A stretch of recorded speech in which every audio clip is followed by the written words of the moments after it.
ভাইয়েরা আমার, গত এক সপ্তাহ ধরে দেখতেছি বাউল আবুল সরকার, এই বন্ড বেয়াদব কুলাঙ্গার শয়তান, সে আল্লাহ রাব্বুল আলামিনকে অকাট্য ভাষায় এমন গালিগালাজ করেছে, কোন মুসলমানের সন্তান, কোন ঈমানদার, কোন মুমিন মুত্তাকি এই সমস্ত গালিগালাজ কোনোদিন বরদাস্ত করতে পারে না। জোরে বলেন ঠিক কিনা?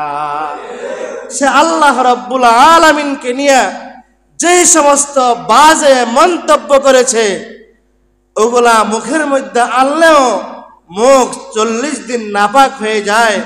এই বাউল বন্ড বেয়াদব আবুল সরকারকে যখন বাংলাদেশের প্রশাসন গ্রেফতার করার পরে কিছু রাজনৈতিক দলের বড় বড় নেতাকর্মীরা তাদের এরকম ভাবে বলতেছে, বাউল সরকারের সমর্থন করতেছে। মোহতারাম হাজিরিন, স্পষ্ট ভাষায় বলতে চাই, মৃত্যুর পরে তিনটা প্রশ্ন করা হবে। 1 নাম্বার, মার রব্বুকা অমান দিনুকা অমান নাবিয়ুকা, তোমার রবকে, তোমার দিন কি, তোমার নবীকে।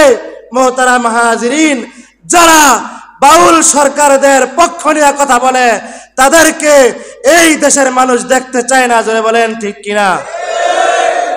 আল্লাহর বিরুদ্ধে কথা বলেছে, আল্লাহ তাআলাকে গালি দিয়েছে, আল্লাহর শানে কথা বলেছে, রাসূলের বিরুদ্ধে কথা বলেছে।